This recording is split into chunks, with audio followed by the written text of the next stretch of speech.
سورہ آل عمران کی مختلف آیتوں کا خلاصہ پیش کیا ہے۔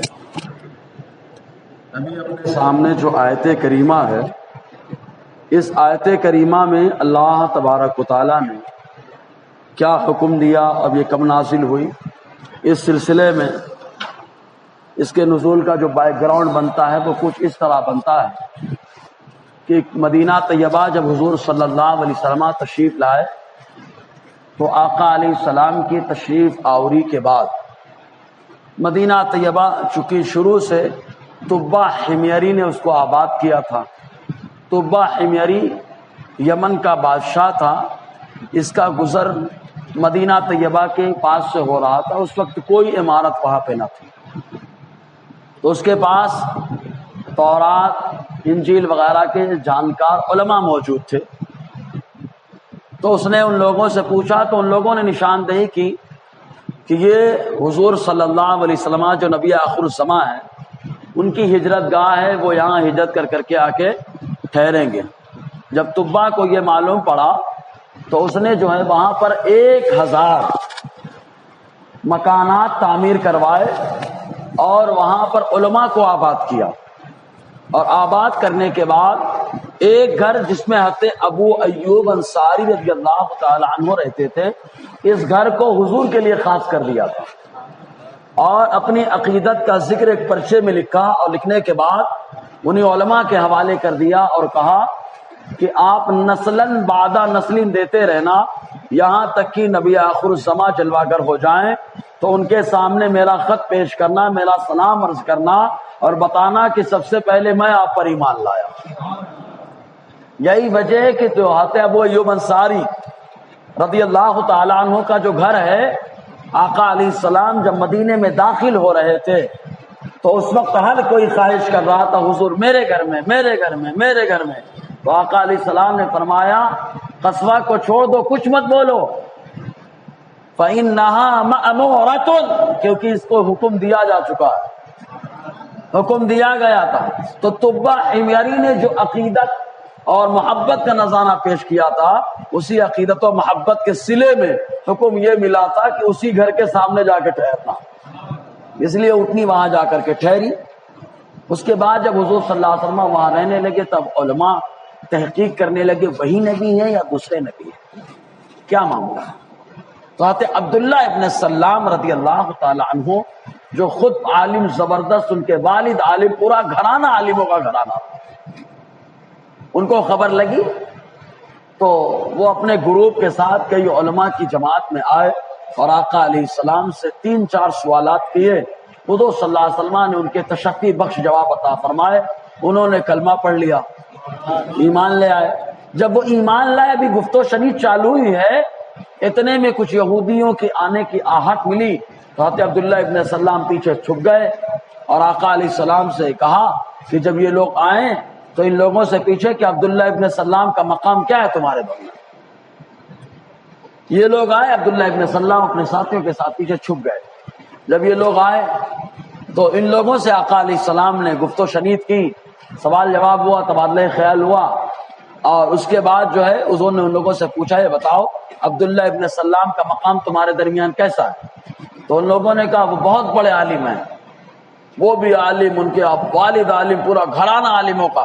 جب خوب تعریف کرنے لگے تو عبداللہ ابن سلام پیچھے سے نکلتے ہیں اور ان کے سامنے زور زور سے آقا علیہ السلام کا کلمہ پڑھنے لگتے ہیں۔ تو جب یہودیوں نے دیکھا کہ ہم کو ایک دم ہلکا کر دیا اور ہماری عزت جو ہے ملیا میٹ کر دی، تو ان لوگوں نے کہا عبداللہ برے ہیں، ان کا گھرانہ برا ہے، کرنے لگے، اور اس کے بعد وہاں سے وہ چلے گئے۔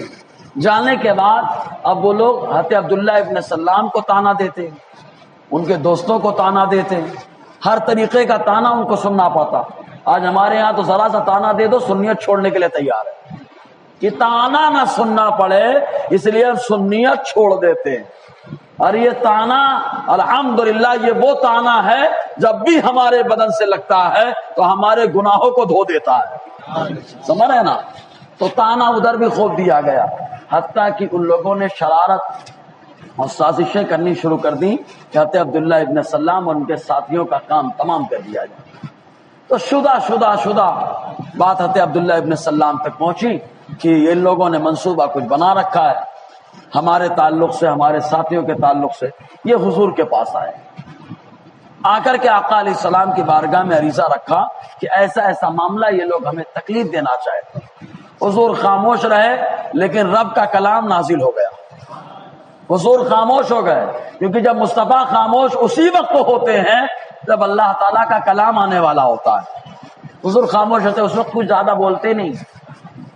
جب بھی کلام خدا بندی ہے، لوگ خاموشی کا مطلب کچھ اور نکالتے ہیں، لیکن پاگلوں کو یہ نہیں معلوم ہے کہ مصطفیٰ جب خاموش ہوتے ہیں تو خدا کا کلام نازل ہوتا ہے۔ وہ اللہ کا کلام نازل ہوا اور اس کے اندر بتایا گیا کہ آپ لوگوں کو فکر کرنے کی ضرورت نہیں ہے۔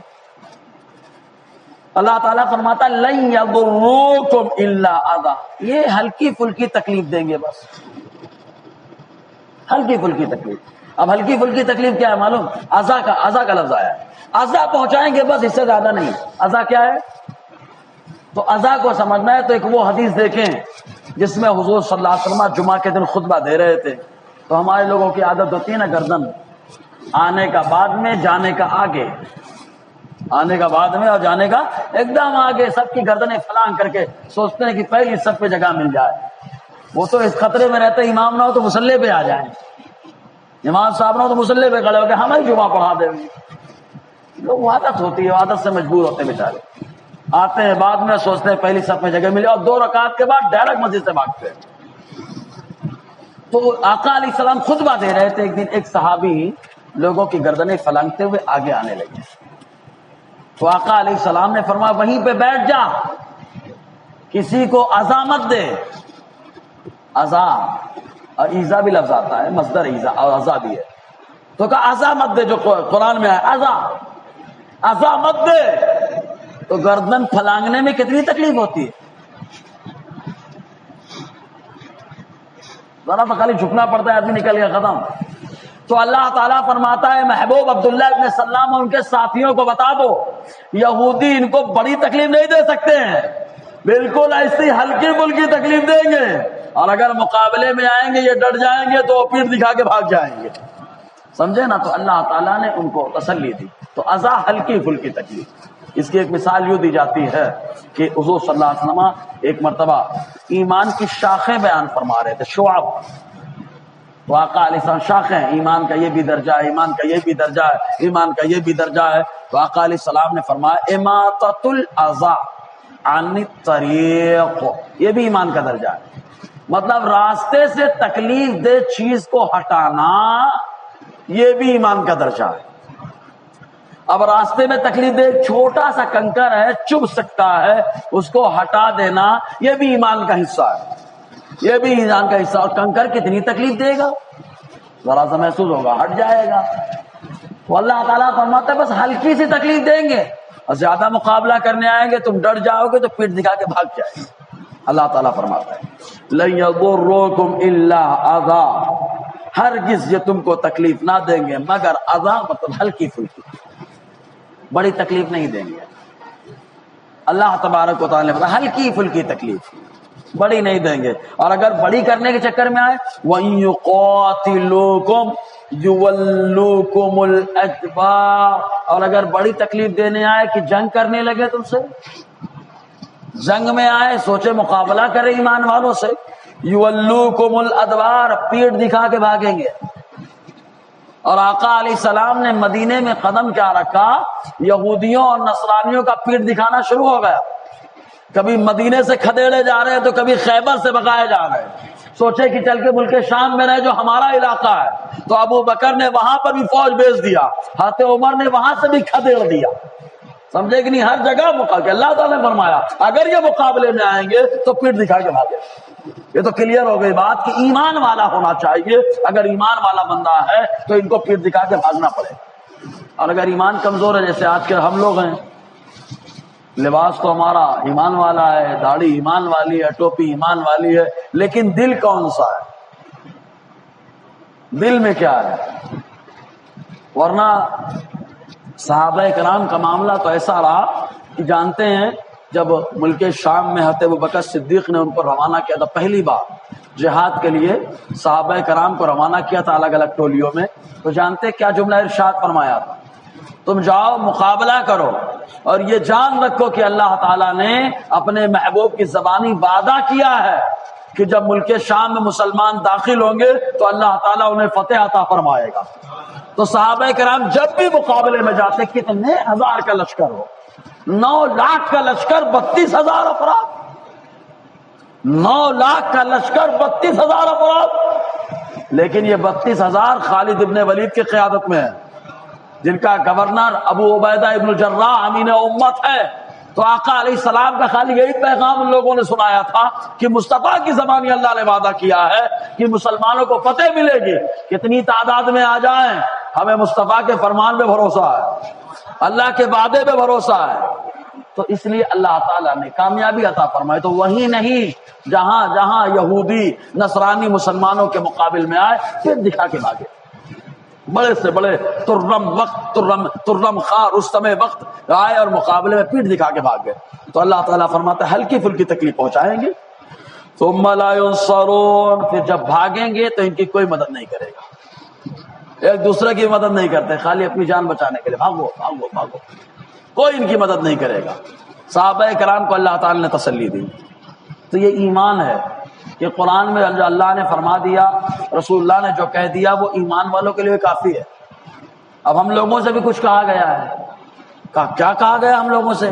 تو اللہ تعالیٰ قرآن میں فرماتا ہے لا تہینوا، کمزور مت بنو، بزدل مت بنو، ولا تحزنوا، غم مت کرو کہ ہمارے پاس تو کچھ ہے ہی نہیں، سب کچھ ان کا ہے۔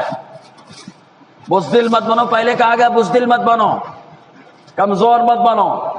اب کمزور بننے کے لیے ایک سب سے بڑی بات کیا ہے؟ غم کرنا کہ ہمارے پاس تو کچھ ہے ہی نہیں ہے۔ لا تہینوا ولا تحزنوا وانتم الاعلون، اللہ فرماتا ہے تم غالب ہو جاؤ گے، تم غالب ہو جاؤ گے، بزدل مت بنو، غم مت کرو، غالب ہو جاؤ گے تم۔ کہا کیسے؟ کہا شرط ہے ان کنتم مؤمنین، اگر سچے مسلمان ہو جاؤ، سچے مسلمان ہو جاؤ۔ تو یہ اللہ تعالیٰ نے جو فرمایا، ادھر صحابہ کا ایمان اتنا مضبوط تھا، اب ہمارا ایمان کتنا مضبوط ہے۔ کمزور نہیں بننا، بزدل نہیں بننا ہے، کیونکہ بزدلی سب سے بڑی کمزوری ہے، اور بزدل جب آدمی ہو جاتا ہے تو آدمی خود مارا جاتا ہے، ساتھیوں کو بھی مصیبت میں ڈال دیتا ہے، اور بہادر آدمی خود اپنی بھی حفاظت کرتا ہے اور اپنے قوم کے ممبروں کی بھی حفاظت کرتا ہے۔ حضرت خالد بن ولید کا ایک جملہ، ابو جہل حضور کا پکا دشمن تھا نا، اتنا پکا دشمن کہ حضور نے فرمایا میری امت میں فرعون بن کر کے وہ آیا ہے، میری امت کا فرعون ہے ابو جہل۔ آپ ایک موقع پر ایک صحابی، ترغیب و ترہیب کی روایت ہے، بدر کے میدان سے نکل کے چل رہے تھے، چلتے چلتے جب آئے تو کیا دیکھتے ہیں کہ بدر کا جو میدان ہے وہاں ایک کنواں ہے، کنویں کا نام بدر تھا، اسی میں حضور نے کفار کی لاشوں کو پھینکوا دیا،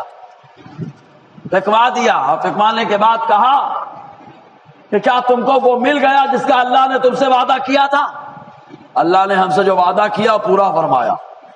تو ایک صحابی نے کہا حضور یہ مردے سنتے بھی ہیں؟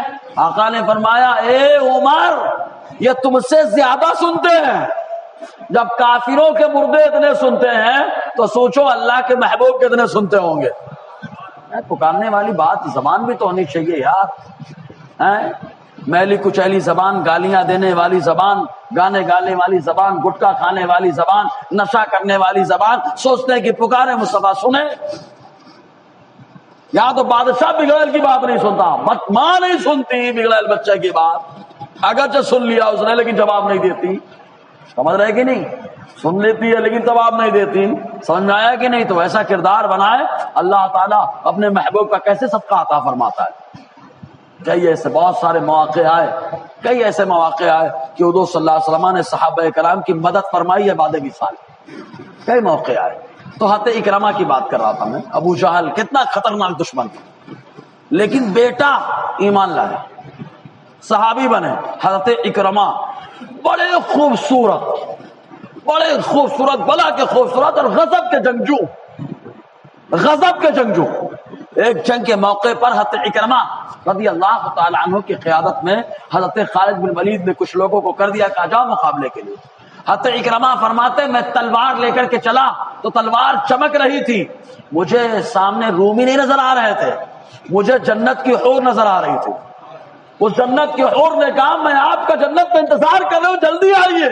حضرت اکرمہ فرماتے کہ مجھے یقین ہو گیا کہ مجھے شہادت ملے گی. گھس گئے رومیوں کے درمیان. رومیوں کے بطریق نے آپ کے دل پہ حملہ کیا جس کی وجہ سے تیر پیوست ہو گیا, شہید ہو گئے.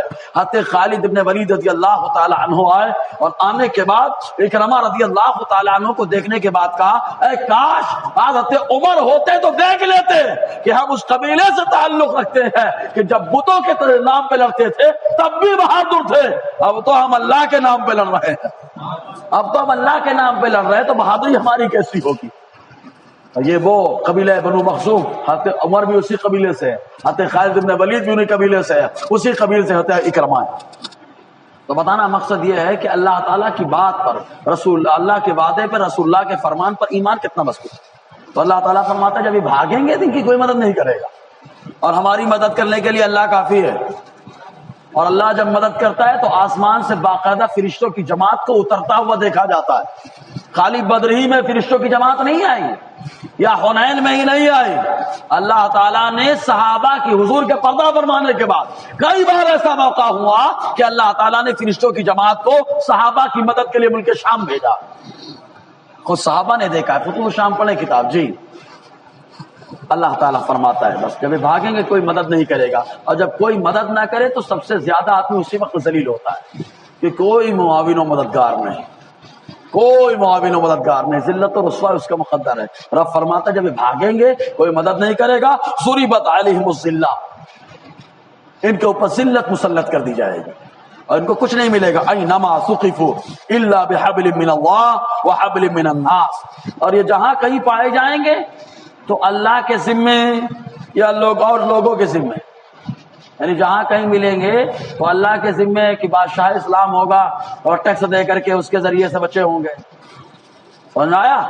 لوگوں کے ذمے کہ لوگوں کے بھروسے یہ بچا لے گا, وہ بچا لے گا, یہ بچا لے گا. جیسے آج مسلمان کہ وہاں کے لوگ آ کے ہم کو بچا لیں گے, وہ آ کے بچا لے گا. کوئی کسی کو نہیں بچاتا.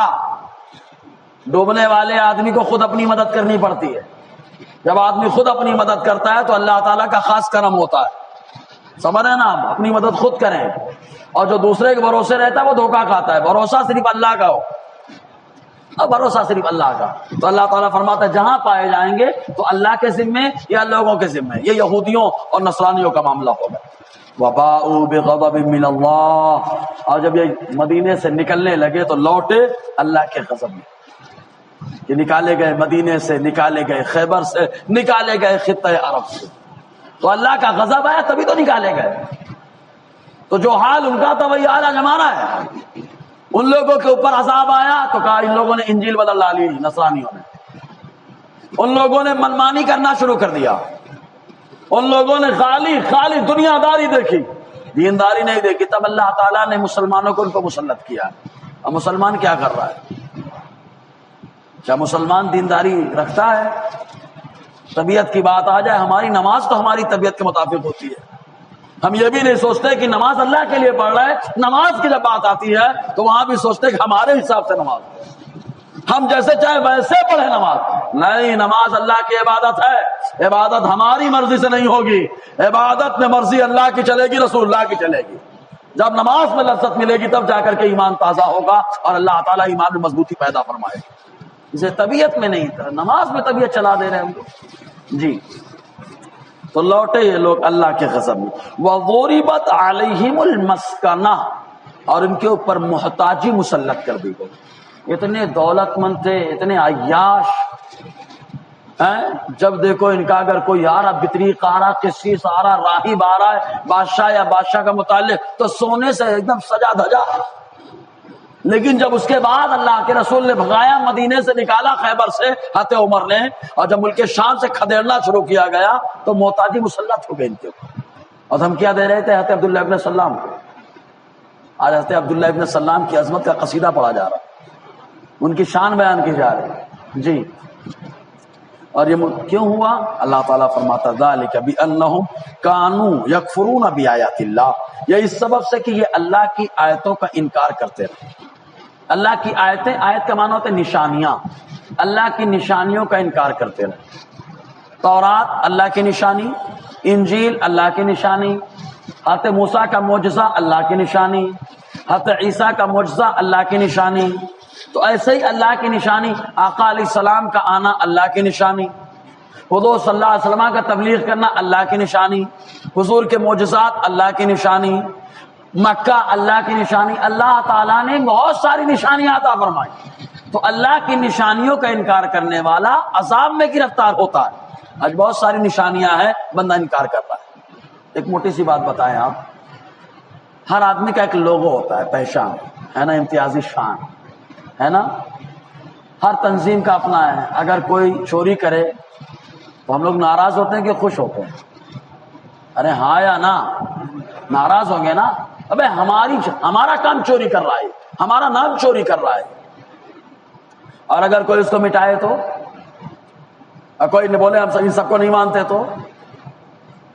تو یہ انسان اپنی بنائی پہچان کو اگر کوئی انکار کر دے تو اس کے خلاف کھڑا ہو جاتا ہے۔ تو جو اللہ کی نشانیاں ہیں بندے نے نہیں بنائی ہیں، ان نشانیوں کو اللہ تعالیٰ نے اپنی نشانی بنایا۔ اگر ان نشانیوں کو کوئی انکار کرتا ہے تو یہ عذاب کا باعث ہے۔ تو اللہ تعالیٰ فرماتا ہے ان کے اوپر محتاجی مسلط کر دی گئی اس وجہ سے کہ اللہ کی نشانیوں کا انکار کرتے ہیں۔ پہلی بات، وَيَقْتُلُونَ الْأَنْبِيَاءَ بِغَيْرِ حَقٍّ، اور انبیاء کرام کو ناحق قتل کرتے ہیں۔ یہودی اتنے شریر تھے، ایک دو نہیں کئی نبیوں کو ان لوگوں نے شہید کیا۔ حضرت ارمیہ کو ان لوگوں نے شہید کر دیا، حضرت شعیہ کو ان لوگوں نے شہید کر دیا، حضرت زکریا کو ان لوگوں نے شہید کر دیا، حضرت یحییٰ کو شہید کر دیا۔ حضرت عیسیٰ علیہ السلام کی شہادت کے درپے ہوئے اللہ تعالیٰ نے آسمان کو کھا لیا۔ حضور صلی اللہ علیہ وسلم کی شہادت کے لیے کئی بار کوششیں ان لوگوں نے کی، لیکن اللہ تعالیٰ فرماتا ہے واللہ یعصمک من الناس، اے اللہ، اے محبوب، لوگ آپ کے خلاف سازشیں کرتے رہے لیکن اللہ آپ کی حفاظت فرمانے والا ہے۔ اسی لیے آج رسول اللہ صلی اللہ علیہ وسلم کی زندگی کا ایک ایک پہلو محفوظ ہے، کیونکہ حفاظت کرنے والا اللہ ہے۔ تو ناحق یہ لوگ انبیاء کرام کو شہید کرتے رہے۔ انبیاء کو شہید کرنا ناحق ہی ہے، یہاں تک کہ حضور صلی اللہ علیہ وسلم نے فرمایا کوئی اگر مسلمان کو ناحق قتل کرے تو آقا علیہ السلام فرماتے ہیں اللہ تعالیٰ اس کو اوندھے منہ جہنم میں ڈالے گا۔ ایک شخص مدینہ طیبہ میں رہتا تھا، اس کے قتل میں 7 لوگ شریک ہو گئے، 7 لوگوں نے مل کر قتل کیا۔ حضرت عمر رضی اللہ تعالیٰ نے 7 کو سزا دی، اور اس کے بعد ارشاد فرمایا اگر صنعاء کے جتنے لوگ ہیں سارے انسان اگر جمع ہو جاتے اس کے قتل پر تو عمر ایک ایک کر کے سب کو سزا دیتا، کہ مصطفیٰ نے فرمایا ایک مسلمان کو قتل کرنا، ناحق قتل کرنا، یہ سزا کا حقدار بنا دیتا ہے، اور سزا یا تو دیت ہے یا قصاص ہے، اور یا تو اولیاء مقتول کا معاف کرنا ہے۔ یہ حضور صلی اللہ علیہ وسلم کہتے ہیں۔ تو عام انسان کا قتل کرنا، قصاص خون کا بدلہ خون، دیت خون بہا ہے، اس میں خوب ہاں مطلب جو قتل ہوا اس کے ذمہ داران آتے ہیں، اگر کہتے ہیں کہ کچھ سامان دے کر کے معاملہ، مانڈولی جس کو بولتے ہیں، لیکن مانڈولی ہمارے حساب سے نہیں ہوگی، وہ شریعت کے حساب سے ہوگی، کتنے اونٹ ہیں، اتنا یہ ہے، اتنا دینا ہے، معاملہ ختم۔ اور یا تو معاف کر دے ہو، اور معاف کرنے والے کا جگر بہت بڑا ہوتا ہے، معاف کرنے والے کا جگر بہت بڑا ہے۔ آقا علیہ السلام کے چچا حضرت امیر حمزہ کو شہید کرنے والے حضرت وحشی رضی اللہ تعالی ایمان لائے تو مصطفیٰ نے معاف کر دیا، اور فرمایا اے وحشی سامنے بتایا کرو خالی کہ جب تم کو دیکھتا ہوں تو میرے چچا کی یاد تازہ ہو جاتی، اس نے معاف فرما دیا۔ تو جب عام انسان کا معاملہ ایسا ہے تو نبیوں کا شہید کرنا، اللہ کے پیغمبروں کو شہید کرنا، جی۔ اس کے بعد رب فرماتا ہے ذالک بما عصوا وکانوا یعتدون، یہی سبب سے ہے کہ یہ لوگ نافرمان ہو چکے ہیں اور ہر چیز میں حد سے آگے بڑھنے لگے۔ انشاءاللہ اور آگے گفتگو رہے گی۔ اللہ تعالی ہم سب کو فیضان قرآن